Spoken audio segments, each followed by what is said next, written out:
Ads లేకుండా latest episode చూడండి.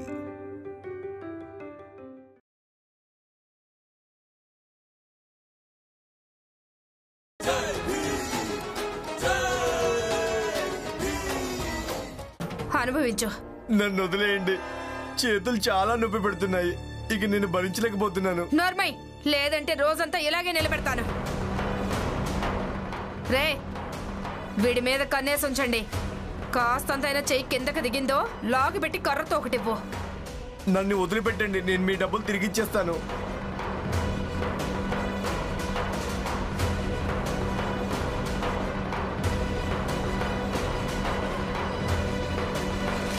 నువ్వా? నువ్వు బాల తమ్ముడు కదా? అవును. ఎక్కడికి ఎందుకు వచ్చావు? నేను మీతో కొంచెం మాట్లాడాలి. డబ్బు తిరిగి ఇవ్వడానికి గడువు పెంచమంటాను తప్ప ఏదైనా మాట్లాడు. డబ్బుల విషయంలో నేను చాలా పిచ్చిదాన్ని.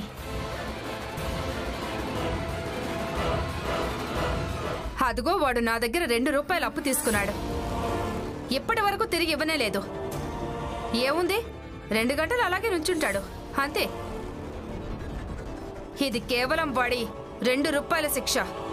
దాని వడ్డీకి శిక్ష వేరే ఉంటుంది. ఒకసారి మీరు నేను చెప్పేది వినండి, అర్థం చేసుకోవడానికి ప్రయత్నించండి.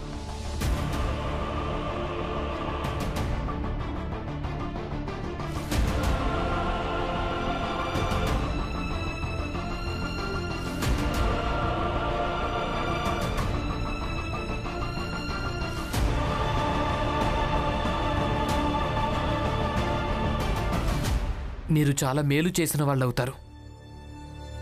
ఏ, వెళ్ళరా నువ్వు. నీ సమయం అయిపోయింది. వదిలేండి.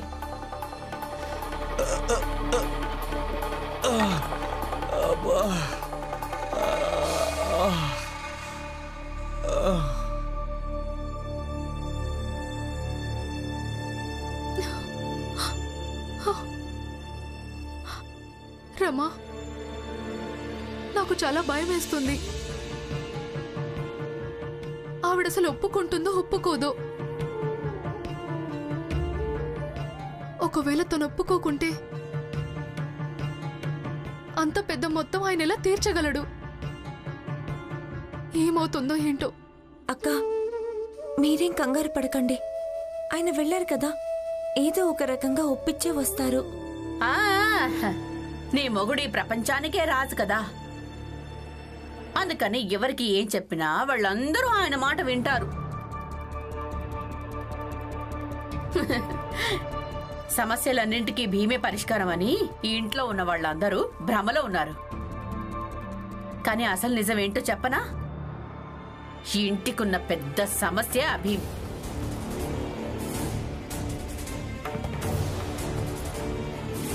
అత్తయ్య, గుర్తు చేసుకోండి, ఎప్పుడు ఏ సమస్య వచ్చినా అప్పుడు ఆ సమస్యను ఎవరు పరిష్కరించారు? ఇదొకసారి గుర్తు చేసుకోండి. ఇంటిని కాజేయడానికి ప్రయత్నించారుగా, ఆ తర్వాత వీధి దీపాలు, ఆ తర్వాత మీ వదినా కొడుకుల సమస్య, అన్నీ ఆయనే పరిష్కరించారుగా. చూడండి అత్తయ్య, అహంకారం కాదు, నమ్మకం ఉంది. ఎంత నమ్మకం ఉందంటే అన్ని సమస్యలకు పరిష్కారంలా కనిపిస్తారు. అంటే ఇది మరీ బాగుంది. అంటే నీ భర్త చెప్పడం వల్ల ఎవరు తమ అప్పు కూడా వసూలు చేసుకోరా? చూడు భీమ్, నువ్వు వెళ్ళి బాలాకి చెప్పు, ఈరోజు రాత్రి వరకే సమయం ఇచ్చాను, కేవలం ఈ ఒక్క రోజే. లేదంటే రేపు నా అప్పుని నా పద్ధతిలో వసూలు చేసుకుంటాను.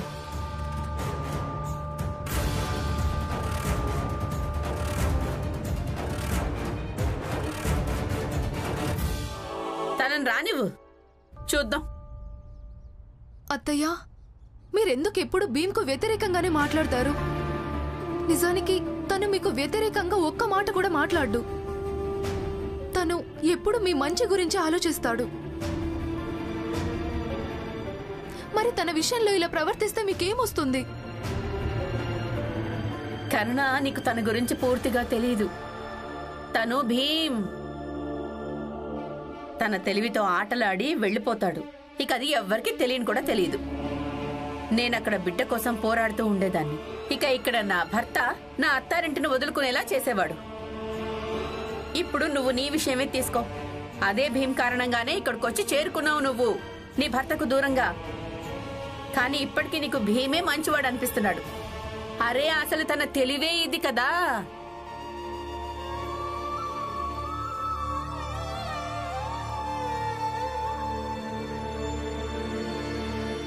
మీరు మాట్లాడారా తనతో? అవును. మరి ఆవిడేం చెప్పింది? నేను చాలా నచ్చ చెప్పాను, కానీ ఆవిడ ఒప్పుకోవటం లేదు. ఏమంటోందంటే ఆవిడ డబ్బులు రేపే తిరిగివ్వమంటోంది.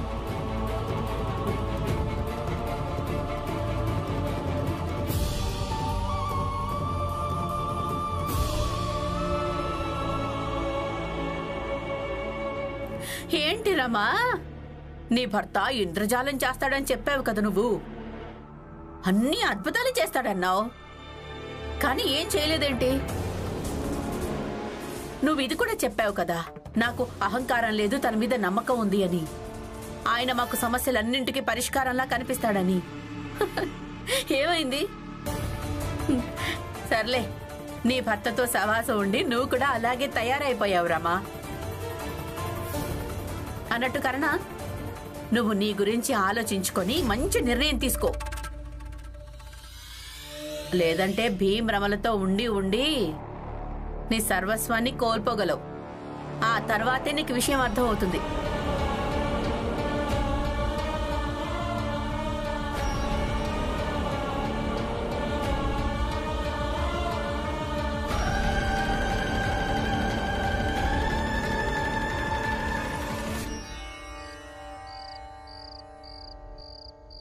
మీరు నాకు 10 రోజుల సమయం ఇవ్వండి.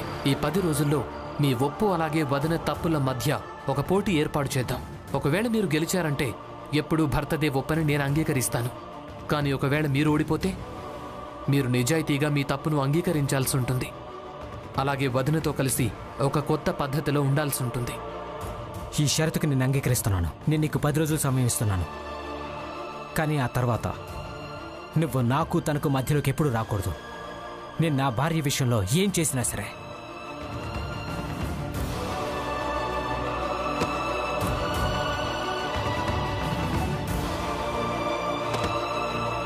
ఇక బంధం తెగిపోతే తెగిపోని, కానీ నేను ఇలా మాత్రం మీ వెంట రాలేను.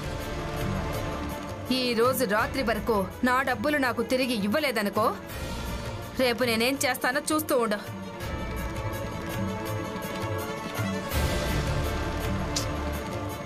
ఏంటిది? అది నీ స్తోమత. నువ్వు నన్ను 100 రూపాయలు అడిగావు, కానీ నీకు ఎంత స్తోమత ఉందో నేను అంతే ఇచ్చాను. 1 పైసా.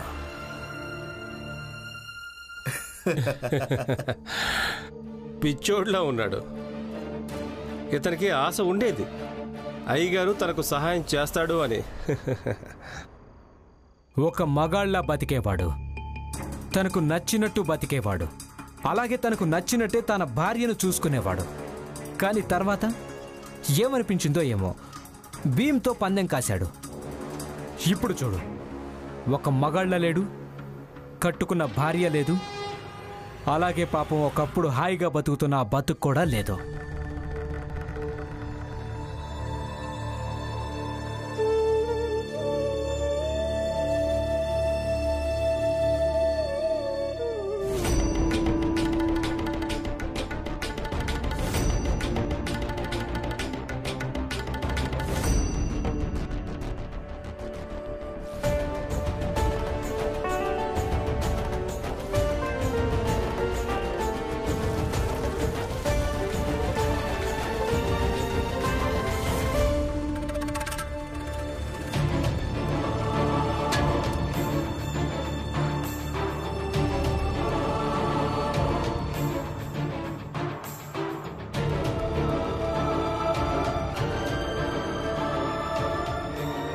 ఈ ఆనందను చూడండి, ఇప్పుడు అంట్లు తోముతున్నాడు.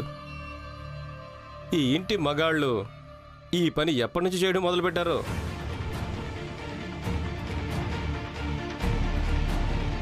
నిన్నే ఆగు. మాకి చెప్పు. చెప్పు. నిన్నే జవాబైనా ఇవ్వు. నువ్వేం చేస్తున్నావు? ఈ గిన్నెలు అంట్లైనప్పుడు వాటిని తోమడం కూడా జరుగుతుంది. ఇక నేను అదే చేస్తున్నాను. మీ అందరికీ ఏదైనా ఇబ్బందా? లేదు, ఎలాంటి ఇబ్బంది లేదు. తోము, మంచిదే.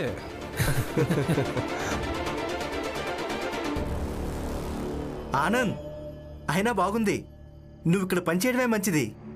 భీమ్ ఇంకా బాల మగాలు చేసే పనులేవే చేయరు. ఇప్పుడు నువ్వు కూడా అంటుతావు. అంటే రామ్జీ ముగ్గురు కొడుకులకు తక్కువ. నోరు మూసుకోండి.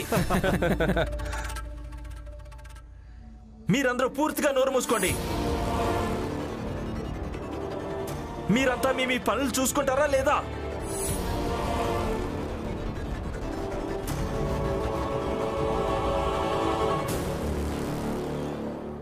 అంట్లు మావి. ఇక వాటిని ఎవరు తోమాలో అది మేము నిర్ణయించుకుంటాం, మీరు కాదు.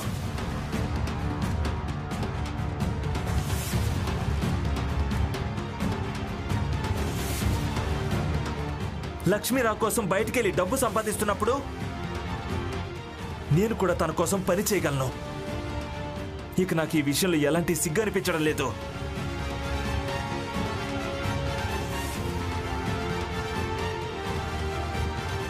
ఆనంద్ చెప్పింది నిజమే కదా. ఒకవేళ ఇలాంటి ఆలోచన ప్రతి మగాడిలోనూ ఉంటే ఆడవాళ్లకు మగవాళ్లకు మధ్య ఉన్న తేడా చెరిగిపోతుంది.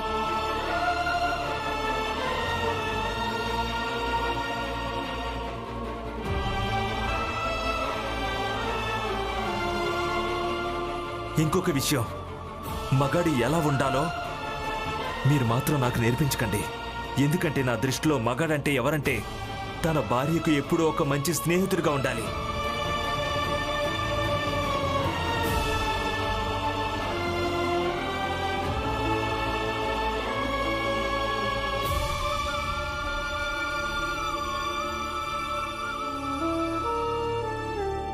ఇక ఈ విషయం నాకు మా నాన్నే నేర్పించాడు.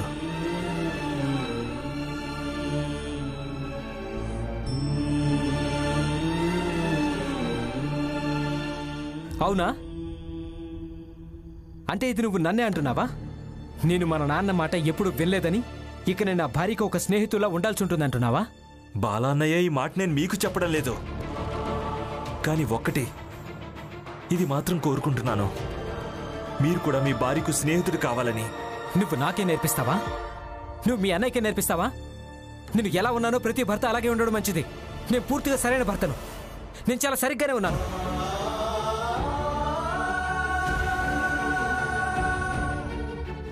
నాలో ఎలాంటి చెడు లేదు. అన్నట్టు మీరందరూ వినండి, ఈసారి నేను ఎక్కడికి పారిపోవడం లేదు. రేపు ఆవిడ నా దగ్గర డబ్బులు ఏ రకంగా అయినా వసూలు చేసుకొని నేను సిద్ధంగా ఉన్నాను.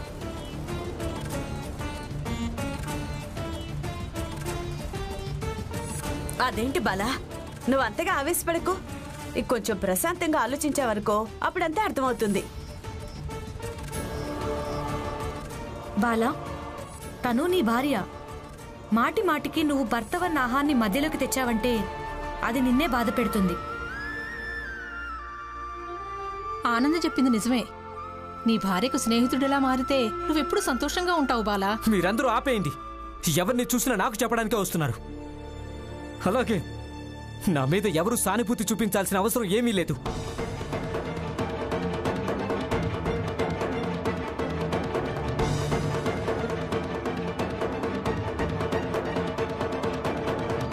ఆనంద్, నువ్వు వెళ్ళి ఏం చేస్తావో చేసుకో. కానీ చెప్తున్నాను, ఇప్పుడు తప్పకుండా ఆలోచించింది. ఒక మగాడు ఇది చేయడం మంచిదా కాదా అని. కావాలంటే నువ్వు అంట్లే తోముకో, వెళ్ళి నీ భార్య కొంగు వెనకాల దాక్కుంటే దాక్కో, నేనేం చేసుకుంటాను. బాలాకేం అర్థం కావడం లేదు. బాలాకు తెలివి లేదు కదా. తెలివి కేవలం మీ అందరికీ ఉంది. మీరందరూ తెలివైన వాళ్ళే. బాలాకేం అర్థం అవుతుందని. బాలాకేం అర్థం కాదు. అందరూ బాలాకి నేర్పించండి.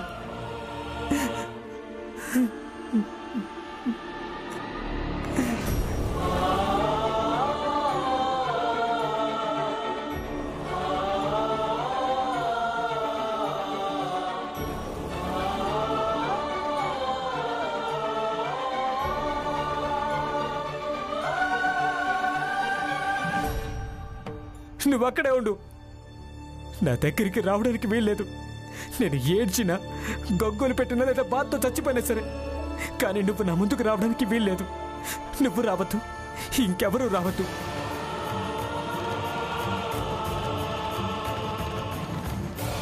లేదంటే అన్నిటి మీద ఒట్టే. మీ ఇళ్ళ మీద, కుటుంబాల మీద, పని పాటల మీద. నా విషయంలో ఎవరు ఏం మాట్లాడడానికి వీల్లేదు. ఏం చేయాలి నేను చూసుకుంటాను.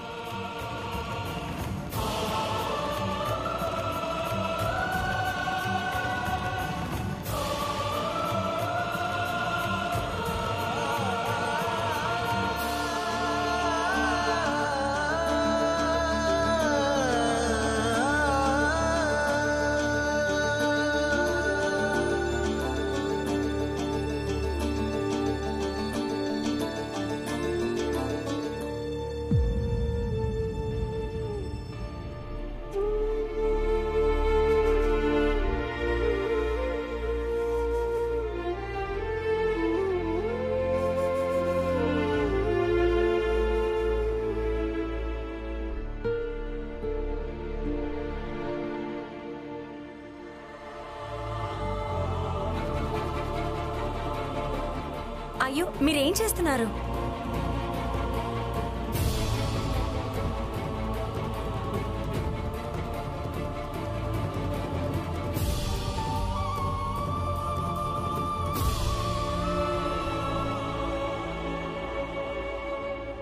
జీవితంలో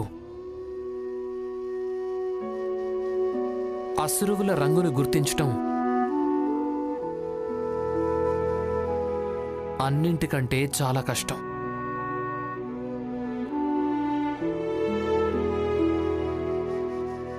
వ్యక్తి ఏడుస్తున్నప్పుడు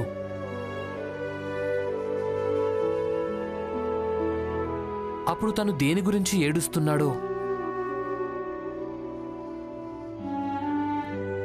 అది ప్రతిసారి అర్థం చేసుకోవడం కుదరదు.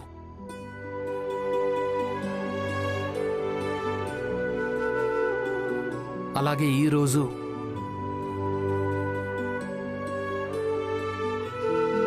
బాలా అన్నయ్య దేని గురించి ఏడుస్తున్నారు అనేది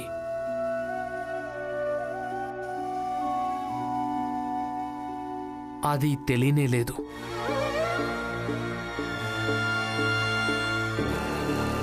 బాలాబావ తనంతాను ఒక మగాడు అనుకుంటారు. ఆయన్ని అలాంటి ఆలోచనల నుంచి బయటపడేసేందుకు ప్రయత్నం జరుగుతోంది. అది ఆయన్ను చాలా బాధ పెడుతోంది. అందుకే తను ఏడుస్తున్నారు.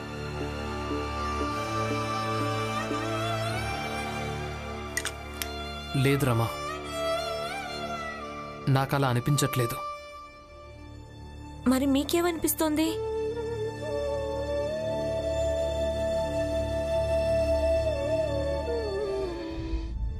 చూడ్రమా, నాకు బాలా అన్నయ్య చిన్నప్పటి నుంచి తెలుసు. ఇక ఎప్పుడు ఆయనకు జనాల సానుభూతి పొందడం చాలా ఇష్టం. కానీ ఈరోజు అలా జరగలేదు. నిజానికి ఈరోజు ఆయనే అందరినీ ఆపాడు. మరైతే ఆ కన్నీళ్లు దేని గురించి అంటారు?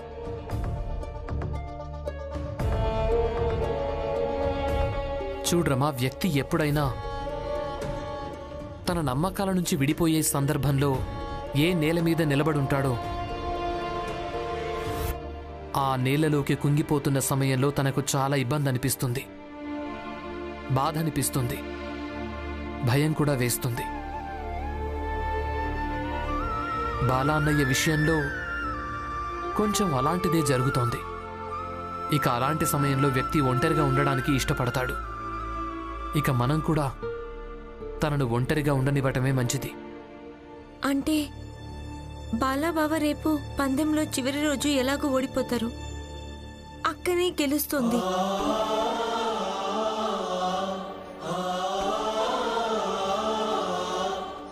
ఇక ఈ నిజం బాలాబావకు తెలుసు, కానీ ఒప్పుకోవడం లేదు.